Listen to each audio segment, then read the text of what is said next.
प्यारे बच्चों नमस्कार। ये हमारा क्लास 10th का वीडियो लेक्चर की सीरीज में ये हमारा लेक्चर नंबर पहला है। हम आपको हमारा यूट्यूब चैनल है डीपी सर मैथ्स, ये 9411259472 ये हमारा नंबर है।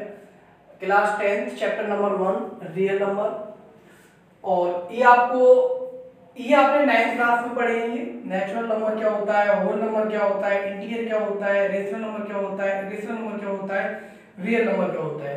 ये आपका लेक्चर नंबर 1 है 10th क्लास का। तो मैं इसमें ज्यादा डिटेल में नहीं जाते हुए natural number, whole number, integer, rational number, relational number, ये तो या तो ये आप लोगों को आते होंगे। अगर आपको नहीं आते हैं तो आप हमारे चैनल के 9th क्लास के जो ऊपर के 2 लेक्चर है, लेक्चर नंबर 1 और लेक्चर नंबर 2, वो उनमें देख लीजिए। ये 2 लेक्चर में पूरा ये हमने वहाँ एक्सप्लेन किया हुआ है। हम यहाँ पर बस इस तरह थोड़ा सा सिंपल बता देते हैं कि नेचुरल नंबर को n से दिखाते हैं। नेचुरल नंबर का सिंबल n है और ये 1 से स्टार्ट होते हैं और इनफाइनाइट तक जाते हैं, बस इतना देख लीजिए। होल नंबर इसका सिंबल w है और ये 0 से स्टार्ट होते हैं और कहां तक जाते हैं, इनफाइनाइट तक जाते हैं।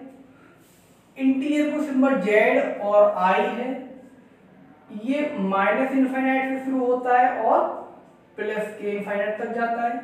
रेशनल नंबर इसको q से दिखाते हैं और ये p अपॉन q की फॉर्म में इसको बोला जाता है p, q belong to i, q non equal to 0, और ये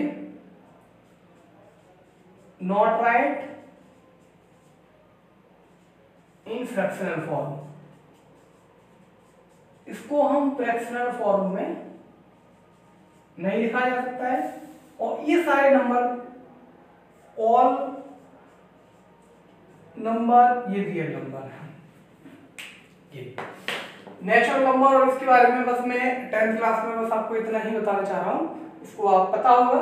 नेचुरल नंबर 1 से इनफाइनाइट, होल नंबर 0 से इनफाइनाइट, इंटीजर माइनस इनफाइनाइट से plus infinite, rational number p upon q की फॉर्म में लिखे जाने वाले नंबर, और irrational number p upon q की फॉर्म में नहीं लिखे जाने वाले नंबर, और ये रियल नंबर, ये सारे नंबर क्या है, रियल नंबर।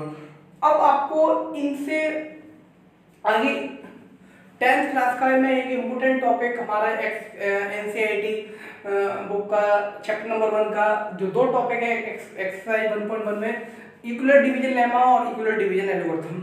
मैं दोनों टॉपिक को अभी आपको एक्सप्लेन करके बताता हूँ। इक्विलेट डिवीजन लेमा ये तो मैंने लिख दिया है, शॉर्ट में मैं इसे ईडीएल के नाम से यूज करूंगा। तो देखिए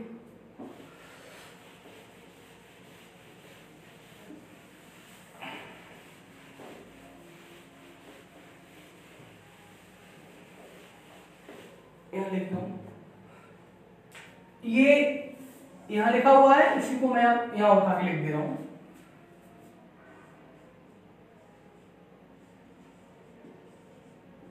यूक्लिड्स डिवीजन लेमा, शॉर्ट में इसे हम EDL बोलेंगे। यूक्लिड एक मैथमेटिशियन का नाम,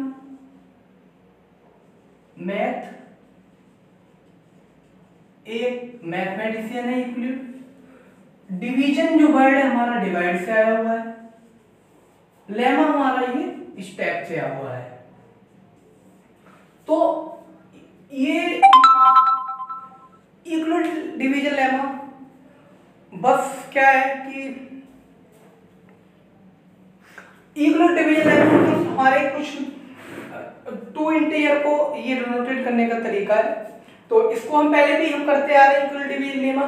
जैसे हम डिवाइड करते हैं, डिवाइड से सीधी बात है, इक्विलेट डिवीजन लेमा कहां से है, डिवाइड से है। और डिवाइड हम प्रीवियस क्लास में 9th में 8th में 7th में हम सीखते आ रहे हैं, तो वही डिवाइड है। उसी को एक यहाँ पे मैथमेटिकली एक कॉन्सेप्ट दिया गया है, उसको आप देख लीजिए। मैं आपको इसमें बता रहा हूँ कैसे क्या करते हैं। मान लीजिए आपसे 5 और 2 दो नंबर दे रखे हैं, ठीक। आपसे 5 में 2 का डिवाइड करवाया गया, 2 2 जा 4 और रिमाइंडर 1। ये आपका Q है, ये आपका R है, और मैं इसको, ये आपका डिविडेंड है और ये क्या है आपका डिवाइजर है, इसको डिवाइजर। तो आप इसको 5 को इस तरह लिख सकते हैं ना, 5 बराबर 2 इंटू 2 प्लस 1, ये डिवाइजर हो गया, ये क्वोशिएंट हो गया और ये आर हो गया। ये जो लिखने का तरीका है, इसको ही यूक्लिड साहब ने इसी को ही मतलब थोड़ा सा एक्सटेंशन कर दिया था। सिमिलरली एक दूसरा एक एग्जांपल ले लीजिए, मैंने एक 30 लिया और एक 5 लिया, इसको भी हम सीधा डिवाइड करके लिख सकते हैं। 30 बराबर 5 इंटू 6 प्लस 0, इसको भी हम लिख सकते हैं, इसको भी हम लिख सकते हैं, ठीक है। ये भी क्या हो जाएगा d into Q plus R, और यहाँ पे इस तरह से इसे लिख सकते हैं। अब यहाँ पे डेफिनेशन क्या होती है इसकी, हम डेफिनेशन आपको लिख के बताते हैं। इसको आप हटा दीजिए, मैं समझता हूँ ये चीज समझ में आई। मैंने ये डिवाइड आपको इसलिए बताया क्योंकि आप पहले से इन चीजों को जानते हैं। तो इसमें डिवाइड, इसको हटा दीजिए। अब आपको मैं बताता हूँ इसकी डेफिनेशन।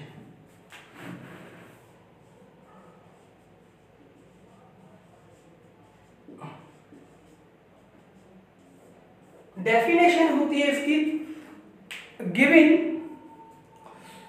इसकी डेफिनेशन लिखेंगे for any given A for any two positive integer, for any two positive integer, for any two positive integer a and b, a and b, there exist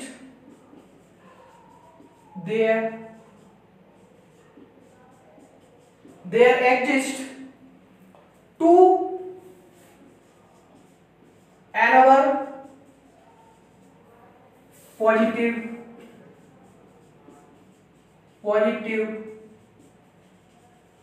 integer q and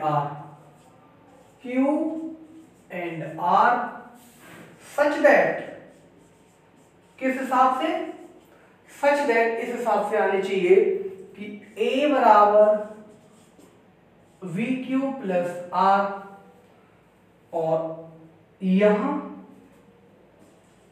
where जो a की value है वो b से बड़ी है and a की value है वो b से बड़ी है and 0 less than equal to R. Important condition है ये आपके बोर्ड एग्जाम में भी पिछली शायद पेपर में आई थी, ये एमसीक्यू में ये शायद लिखने को आया था, और बहुत ही ज्यादा इंपोर्टेंट डेफिनेशन है ये, बोर्ड के हिसाब से बहुत ज्यादा इंपोर्टेंट डेफिनेशन है, आप इसको नोट कर लीजिए। क्या है, इसको यहां भी देखिए डिवाइड, इसको हम इस तरह कर सकते हैं, इसमें क्या है, इस चीज को क्या है, a का डिवाइड b से किया गया है, मैं यहां पे कर सकता हूं मतलब b डिवाइडेड बाई a, यहां पे कुछ आया होगा और यहां पे फिर रिमाइंडर आया होगा और यहां q आएगा, तो a बराबर, ये क्या है, एक तरीके से डिवाइड है, ये डेफिनेशन आप नोट कर लीजिए। मैं इसको एक बार फिर एक्सप्लेन कर देता हूं। क्या दे रखा है, for any two positive integer a and b, for any two positive integer a and b, there exists two another positive integer q and r such that a बराबर bq plus r, where a greater than b and 0 less than equal to r और less than b। ये बहुत ही important definition है, ठीक है, ये आपने note कर ली होगी। चलो मैं इसको हटाता हूं। अब हम इसका देखते हैं यूज कहां करते हैं, यूज कहां करते हैं, यूज कहां करते हैं, यूज ऑफ ईडीआई मैं यहां लिख दे रहा हूं, इज इक्वल डिवीजन लेमा का हम यूज कहां करते हैं, पहले हम कहां करेंगे, डिवीजन में करेंगे। इसका हम डिवाइड यूज कहाँ करते हैं, हम इसका यूज डिवीजन में यूज करते हैं। दूसरा यूज करते हैं इसका to find HCF of two different positive integer, two different positive integer, two different positive integer, इसका हम यूज करते हैं टू डिफरेंट पॉजिटिव इंटीजर। ठीक है, आगे एग्जाम्पल मैंने आप पहले ही दे दिए थे, एक एग्जाम्पल आप फिर लेना चाहते हैं तो एक एग्जाम्पल ले लीजिए। आप चेक करेंगे, आप खुद चेक करेंगे, a बराबर 45 और b बराबर 6, ये आपको होमवर्क में आप इसको चेक करेंगे। a बराबर 45 और b की वैल्यू कितनी ली है मैंने 6, आप इसको चेक करेंगे बच्चों। ठीक है, आगे टॉपिक मैं इसको इतना ही यहाँ पे बता रहा हूं, equal division lemma. Equal division lemma, concept of equal division lemma, equal division lemma कुछ भी नहीं है, क्या है, जैसे हम पुराना हम डिवाइड जो करते थे वही ये डिवाइड है, जो हम डिवाइड करते थे वही ये डिवाइड है, ये। ठीक है, आगे इसमें अगला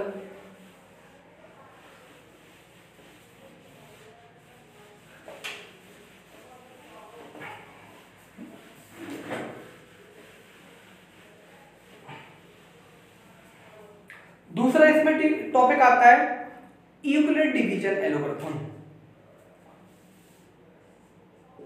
इस टॉपिक का दूसरा है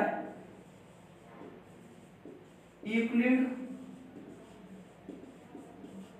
डिवीजन एल्गोरिथम।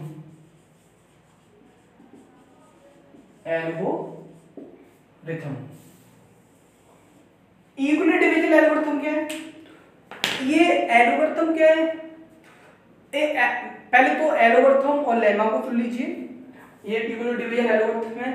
पहले एल्गोरिथम देखिए, एल्गोरिथम जो वर्ड है वो पर्शियन एक मैथमेटिशियन थे, उन्होंने इसको जनरेट किया था, मुस्लिम मैथमेटिशियन थे, तो वो शायद पर्शियन मैथमेटिशियन थे, नाम मुझे अभी याद नहीं आ रहा है, तो पर्शियन मैथमेटिशियन थे, एल्गोरिथम वहां से आया है। और algorithm is A series of well defined step which gives the procedure for solving any type of problem. Algorithm is a series of well-defined steps which gives a procedure for solving a type of problem. Lemma क्या है? Lemma होता है a lemma of the proven statement used for proving another statement. एक lemma एक self prove statement होता है, उसका use हम दूसरे स्टेटमेंट को प्रूव करने के लिए करते हैं। ठीक है, अब वैसे कायदे में हम लिख सकते हैं यूक्लिड डिवीजन एल्गोरिथम क्या है, एक टेक्निक है to find the HCF of common factor. Euclid division algorithm is a technique, Euclid division algorithm, मैं इसके बारे में लिख दे रहा हूं, Euclid division algorithm is a technique